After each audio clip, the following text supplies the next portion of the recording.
Baik, di sini saya akan menjelaskan tentang, seberapa besar pengaruh investor berdasarkan jumlah investasi yang mereka keluarkan. Nah, di sini jika nilai investasi sahamnya kurang dari 20%, maka dianggap sebagai pengaruhnya kurang signifikan. Dan untuk pencatatan investasinya kita catat menggunakan metode fair value ataupun cost method. Nah, kemudian di skala 20 hingga 50%, pengaruhnya yaitu cukup signifikan. Nah, untuk pencatatannya kita menggunakan equity method dan hal ini diatur dalam PSAK 15 yang membahas tentang entitas asosiasi. Kemudian jika investor memiliki investasi lebih dari 50%, maka investor tersebut dianggap memiliki kontrol atas perusahaan tersebut. Dan untuk pencatatannya sendiri menggunakan metode ekuitas ditambah dengan metode konsolidasi. Hal ini diatur pada PSAK 65 yang membahas tentang laporan keuangan konsolidasi. Akuntansi investasi yaitu tingkat pengaruh ada nilai terbawa atau carrying value investasi dan pendapatan investasi, yaitu yang pertama ada significant influence yang kurang dari 20%, ke fair value cost if non-marketable, dan pendapatan investasi menjadi dividen yang diumumkan.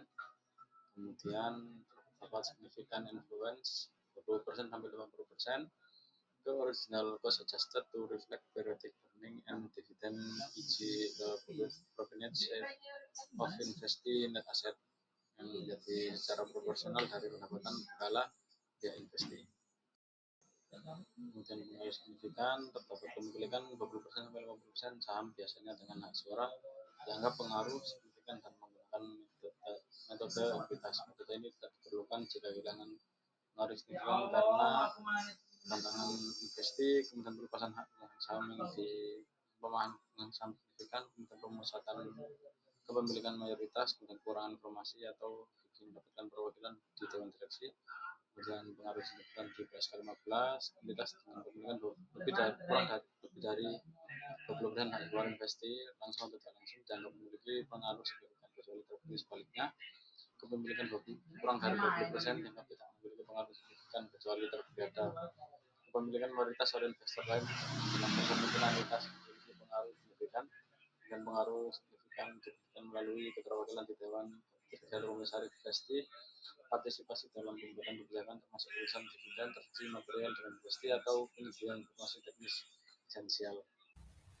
Untuk yang selanjutnya ini masuk ke poin 2.3, yaitu faktor-faktor di luar kepemilikan saham yang memengaruhi pengendalian terhadap investasi. Nah, indikator ketidakmampuan untuk menggunakan pengaruh di sini ada 5 poin. Yang pertama, adanya penentangan oleh investasi terhadap pengaruh investor. Yang kedua, adanya penyerahan hak pemegang saham signifikan melalui perjanjian antara investor dengan investasi. Yang ketiga, adanya pemusatan kepemilikan mayoritas. Yang keempat, adanya informasi yang tidak memadai atau terlalu dini untuk menerapkan metode ekuitas. Dan yang kelima, gagal untuk mendapatkan perwakilan pada jajaran dewan direksi perusahaan investasi. Nah, baiknya teman-teman, ini masuk ke metode fair value atau cost. Nah, di sini ada POP membeli 2005 saham dari Sol sebagai perusahaan anak sebesar 5 sebesar ini tertera dan tidak memiliki pengaruh signifikan terhadap perusahaan. Nah, ini untuk jurnalnya sendiri itu investment pada cash ya. Untuk investment kita taruh 50.000 dan pada cash ini kita taruh 40.000 juga. Nah, untuk selanjutnya POP menerima dividen sebesar 2.000 dari Jati. Nah, untuk jurnalnya ini cash pada dividen income sebesar 2.000 sama. Naruhnya juga sama, 2.000 cash di debit dan 2.000 cash di dividen di kredit. Nah, masuk pada metode fair value atau cost pada akhir tahun. Jurnalnya Juni bagian untuk mengurangi dividen income yang telah diakui apabila perusahaan tersebut membutuhkan. Jurnalnya ini dividen income pada investment in atau di perusahaan anak sebesar 500 Pencatatan ini dilakukan apabila perusahaan induk atau POP menentukan bahwa kumulatif dividen yang diterimanya melebihi kumulatif bagian income sebesar 500 US dollar. Nah, untuk menyesuaikan nilai investasi ke nilai wajar atau fair value, di sini jurnalnya allowing to adjust a ledger for sell securities to market value pada debit dan unrealized gain on available for sell securities pada kredit. Sini masing-masing 10.500. Nah, pencatatannya yang dilakukan apabila fair value meningkat sebesar 60.000 dan saldo akun investment sebesar 49.500. Nah, selanjutnya kita masuk pada metode ekuitas.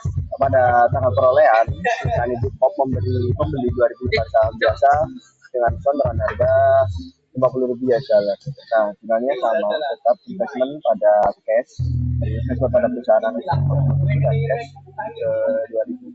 Nah, untuk dividennya POP menerima dividen sebanyak 2.000 dari saat ini hanya 2.000 dan kredit 2.000 juga.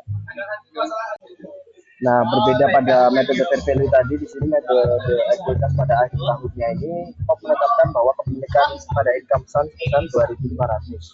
Sebenarnya investment pada income fund sebesar 2.500 sama-sama dividen kredit. Nah, untuk saldo akhir investment bisa di sini 50.000 cost dikurangi 2.000 dividen yang tadi diawalkan dibayarkan di awal dan ditambah 2.500 income dari investment tadi sebesar 2.500. Jadi hasilnya 50.500. Nah, untuk saja kita menggunakan metode ekuitas. Ini acquisition cost, fair value net asset dan fair value net asset dan DV net asset. PAM memperoleh 30% saham dengan harga 5 juta US dollar. Aset bersih teridentifikasi milik Sun atau dikurangi liabilitas adalah sebagai berikut dalam ribuan. Fair value A dikurangi L, 18.000 dikurangi 2.500, hasilnya 16.000. Untuk book value A dikurangi L sama dengan equity E sama dengan 15.000 dikurangi 3.000, hasilnya 12.000. Untuk lebih lanjut 5.000 lebih banyak dari 30% kali 16.000, 30% kali 12.000 dan 55.000 dan lebih besar dari 4.000, lebih besar dari 3.600. Nah, untuk selanjutnya perbedaan antara fair value dan book value. Nah, fair value-nya ini 16.000 dan book value-nya itu 12.000. Perbedaan 4.000 itu disebabkan dari 16.000 dikurangi 12.000. 1.000 ini under value investor sold tahun ini, 200 over value under current asset yang digunakan tahun ini, 3.000 ini over value equipment dengan jangka pakai 20 tahun dan 200 over value not payable dalam 5 tahun. Selanjutnya di sini adalah akuisisi untuk stok dari perusahaan anak Sunstok. Pada tanggal perolehan, PAM membayar tunai 2.000 US dollar dan menerbitkan saham biasa dengan nilai wajar 3.000 dan nilai nominal atau par value 2.000. PAM juga membayar 50 US dollar untuk registrasi sekuritas dan 100 US dollar untuk biaya konsultasi. Nah, untuk jurnalnya itu seperti ini ya teman-teman, investment pada common stock pada nilai nominal, additional paid in capital dan cash. Untuk investmentnya sendiri 5.000, common stock itu 2.000, additional paid in capital 1.000 dan cashnya 2.000. Nah, untuk jurnal selanjutnya adalah investment expense sebesar 100 dolar. Di debit untuk kreditnya additional paid in capital dan cash masing-masing 50 dan 150. Nah, selanjutnya ini cost atau book value assignment. Investment di Sun itu 5.000 kurang dari 30% value, 30% dikurangi dikali 12.000 hasilnya 3.600 itu dikurangi hasilnya excess of cost over book value bukan 1.400. Assignment ini lalu ada tabel assign to amount dan amortization dari 30% kali 1.000 yang berharga 300 dolar ini diamortisasi 1 tahun, under current asset 30% dikali 200 hasilnya 60, ya amortisasinya kurang dari 1 tahun, equipment 30% kali 3.000 hasilnya 900. Ini untuk pakai 20 tahun amortisasinya. Lalu not payable 30% kali 200 US dollar hasilnya 60 untuk pemakaian 5 tahun dan goodwill untuk membalancekannya hasilnya 200. Nah, untuk goodwill sendiri itu tidak dapat diamortisasi dan totalnya itu 1.400. Selanjutnya ada dividen dan income. PAM menerima dividen dari Sun sebanyak 300 US dollar. Itu jelas sendiri cash pada investment pada Sun, masing-masing 300 ya. Lalu Sun melaporkan net income sebesar 3 juta. PAM akan mengakui bagian income Sun sebesar 30%, tetapi akan menyesuaikan dengan amortisasi atau perbedaan antara nilai buku dan nilai wajar. Nah, untuk selanjutnya adalah amortisasi dan investment income. Di sini ada tabelnya, cost atau book value difference, initial amount, tahun pertama amortisasi, dan amortized excess pada tahun terakhir. Inventories, harganya 300, dan pada tahun pertama di amortisasikan 300, untuk sisanya itu 0 ya teman-teman. Lalu ada current asset 60, tahun pertama juga diamortisasi 60 juga 0. Untuk equipment 900 dan untuk amortisasinya itu 45, jadi masih tersisa pada akhir tahun 855. Untuk net payable 60 dan amortisasi pada tahun pertama 12, masihnya di tempat digunakan. Lalu untuk goodwill sendiri bernilai 200 dan tidak dapat diamortisasi, jadinya 200 tetap penuh. Untuk initial amount-nya 1.400, tahun pertama amortisasi sebanyak 297, dan unamortized excess at year end sebesar 1.103. Nah, untuk investment income itu 30% dari net income perusahaan Sun dikurangi amortisasi. Jadi 30% dikurangi 3.000 dari net income Sun dikurangi amortisasi pada tahun pertama, sebenarnya 290.000. Jadi hasilnya 603 US dollar. Jurnal dan saldo akhir tahun mencatat investment income, investment in Sun atau A+, di debit dengan nilai 603, income from Sun R atau ditambah SE 603 di kredit. Jadi saldo akhir akun investasi adalah cost dikurangi dividen ditambah investment income sama dengan 5.000 dikurangi 300 ditambah 603, hasilnya itu 5.303. Tambahan dalam penggunaan cost atau book value pada tanggal perolehan bandingkan, yaitu cost of acquisition, book value of net assets, and fair value of identifiable net assets. Harga perolehan investasi meliputi kas yang dibayarkan, nilai wajar sekuritian yang diterbitkan, dan utang yang diterima. Nilai buku aset bersih invest sama dengan aset dikurangi liabilitas atau ekuitas pemegang saham. Perolehan interim, nilai buku aset bersih sama dengan nilai buku ekuitas.